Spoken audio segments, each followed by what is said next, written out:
오늘 읽은 말씀은 초대교회에 일어났던 제일 처음의 문제, 그래서 그 문제를 해결해가는 사도들의 얘기와 함께 다시 한번 우리 교회도 새로운 모습으로 무언가를 변화를 꿈꾸어야 되지 않겠는가라고 하는 생각에 이 말씀을 택했습니다.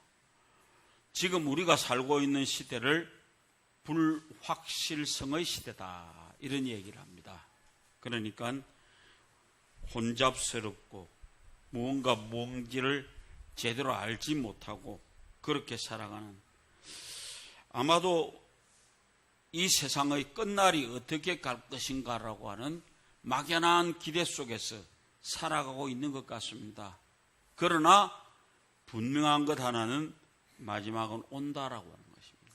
그래서 우리를 보고 깨어서 있으라고 말씀하신 하나님의 말씀을 잘 기억하시기를 바랍니다. 그래서 오늘 우리가 이 마지막 시대 속에서 우리가 해야 할 일은 다시 한번 우리를 재정비하고 새로운 꿈을 꾸는 교회가 되어야 되겠다라고 하는 생각을 가집니다. 그래서 오늘 예루살렘 교회의 문제를 통해서 오늘 우리 교회가 어떻게 갈 것인가를 한번 생각해 보겠습니다. 첫째로 가장 중요한 것이 오늘 여기 읽은 말씀 속에 보니까요,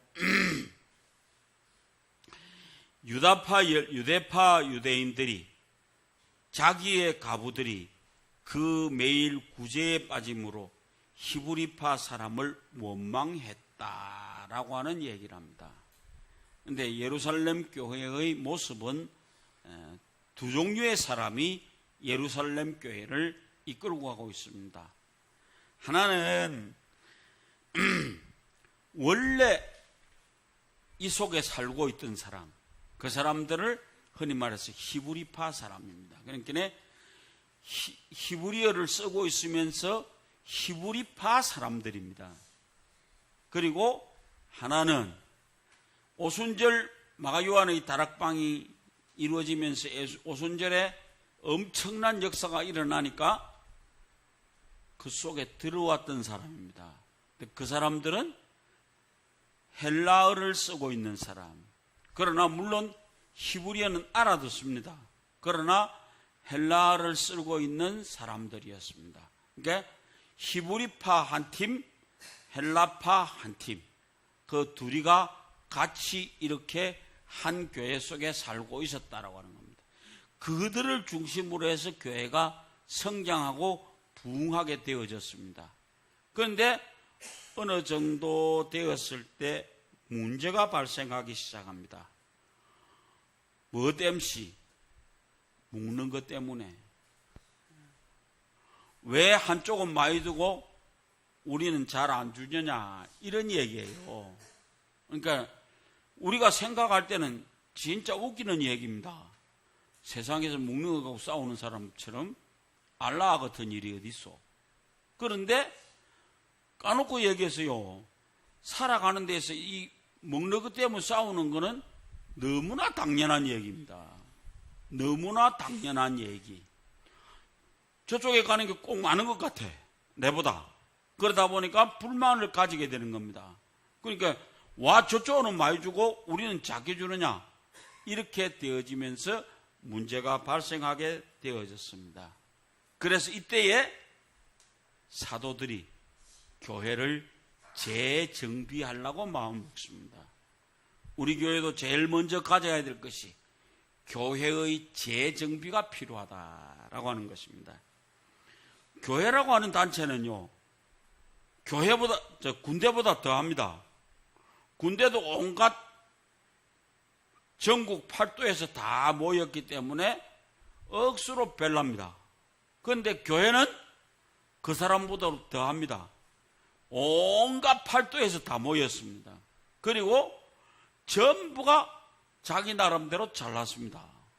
그러다 보니까 교회 속에서 잘난 것 싸움을 하면은 그 교회는 어려워집니다.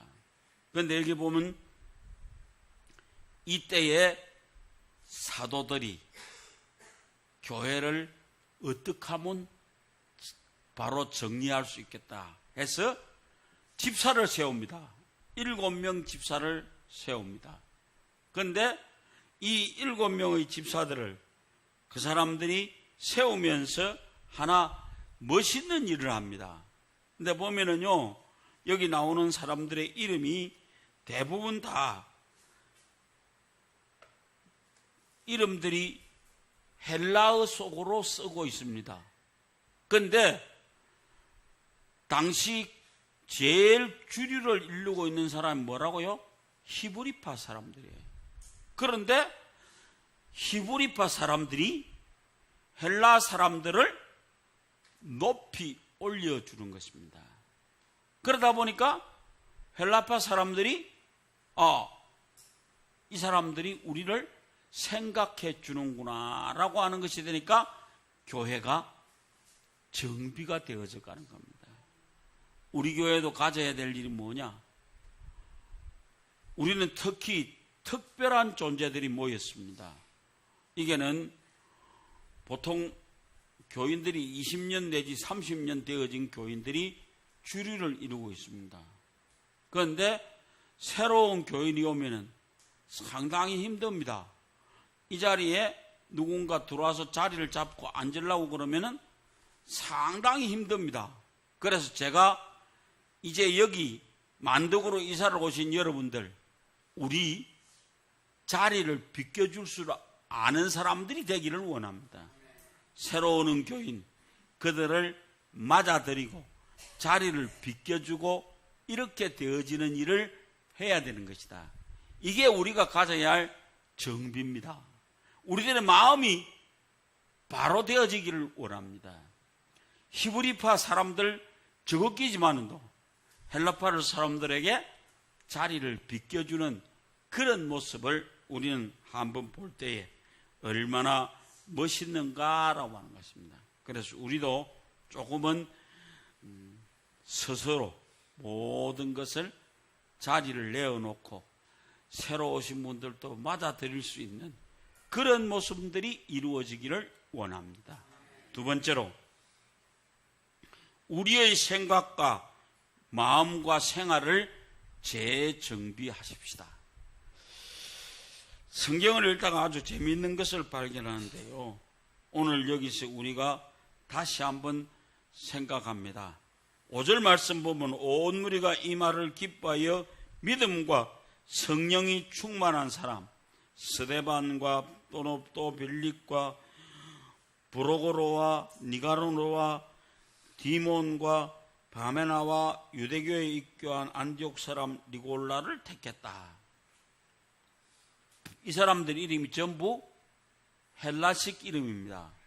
헬라식 이름이라고 하는 것인데, 헬라식 이름을 다 써주었다는 것은 굉장한 교회가 가지는 자기를 비운 모습입니다.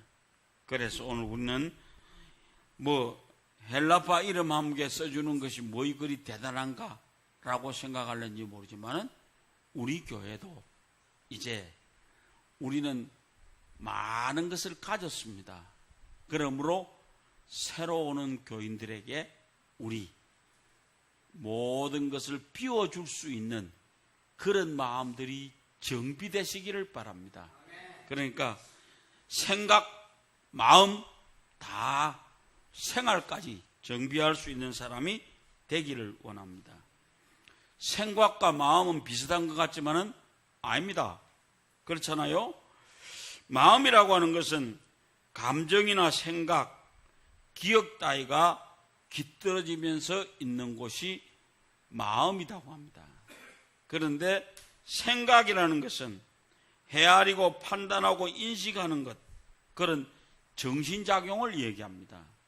그러니까 이것이 우스운 것 같지만은요, 인본주의라고 하는 것이 뭐냐? 인본주의는 우리가 가지는 모든 생각들이 다 무언가를 할 수 있다라고 생각합니다. 그래서 오늘 우리가 가지는, 기독교가 가지는 생각은 마음과 생각을 모두 다 하나로 묶어서 혼이라고 하는 계약 생각을 가집니다. 그런데 인본주의 생각을 가지는 사람들은 아니에요. 생각만 잘하면 된다라고 합니다. 그러면 어떤 얘기? 내가 잘 나를 생각을 컨트롤하면은 뭐 된다고 그럽니다. 이게 무슨 말이에요? 해탈의 경지를 갈 수 있는 것은 내가 잘 생각하고 수양을 잘하면은 내가 할 수 있다. 기독교는 아니죠. 아무리 내가 생각을 잘하고 모든 걸 잘할지라도 반드시 있어야 되는 것이 뭡니까? 믿음으로 구원을 얻는다는 구원론이 똑바로 서야 되는 것입니다. 그래 요즘 우리가 교회들이 하는 말이 이 구원론 때문에 한국 교회가 너무 생활을 얘기하지 않았다. 그런 얘기입니다. 그건 천만의 말씀입니다. 예수 그리스도를 내 구주로 맞아들이고 내가 구원을 얻으면은 그 다음 생각과 모든 것은 다 자동적으로 깨끗해질 수 있는 것입니다. 생활도 깨끗해질 수 있는 것입니다. 이것입니다. 우리가 가져야 될 것은. 그러므로 우리가 가져야 될 것은 그리스도를 믿는 믿음이 확실하게 여러분 속에 있으시기를 바랍니다. 그것이 있으면은 마음도 생각도 생활도 다 정비해 갈 수 있다는 것입니다. 우리 교회가 이런 모습으로 살아가기를 원합니다. 하나님은 우리의 중심을 보실 뿐만 아니라 어떤 생활을 하고 있는지도 보시고 하나님은 수시로 찾아오십니다. 범죄했던 아담과 하와를 찾아오셨던 예수님, 네가 어디 있느냐 물어봤습니다. 동생을 쳐 죽인 아벨에게 와서 네 동생이 어디 있느냐라고 물어봅니다. 신할평지에서 하늘 꼭대기까지 탑을 쌓고 있던 그 백성들에게 내려와서 보니까 가당치 않습니다. 그래서 하나님이 그들의 언어를 훑어버림으로 그 문제가 더 이상 진전이 안 되어졌다 이 말입니다. 무슨 말이에요? 하나님은 지금도 우리의 모든 것을 살피시러 오시는 분이다 이 말입니다. 오시는 분이에요. 그걸 우리는 분명히 기억하셔야만 합니다. 그래서 오늘 우리는 분명한 것 하나가 오늘 우리가 바벨탑을 쌓는 거기 오셨던 하나님 지금도 우리에게 오신다라고 하는 것 아시기 바랍니다. 마지막으로 우리가 해야 될 것은 신앙을 재정비해야만 합니다. 우리 교회가 정비하고 마음과 생각과 생활을 잘 정비하는 것도 중요하지만 가장 중요한 것은 신앙을 재정비하는 것입니다. 이것은 주님 한마디로 우리에게 주신 말 깨어있으라 라고 하셨던 말씀처럼 오늘 우리에게 성령의 충만함을 받아라 라고 하신 말씀. 그래서 오늘 우리는 성령이 내 모든 것을 주관해 갈 수 있도록 우리는 성령의 충만함을 받는 삶을 사시기를 바랍니다. 제가 옛날에 어릴 때 학교 다닐 때 들었던 이솝의 유화 중에 돼지들의 소풍이라는 얘기가 있습니다. 돼지 11명이 소풍을 갔습니다. 그런데 하나의 강을 건너게 되었습니다. 건너놓고 와서 숫자를 세기 시작했습니다. 하나, 둘, 셋, 넷, 다섯. 10명밖에 없습니다. 또 다른 사람이 일어나서 셌습니다. 하나, 둘, 셋, 넷. 10명밖에 없습니다. 그런데 나중에 그 10명이 되는 이유가 어디 있느냐?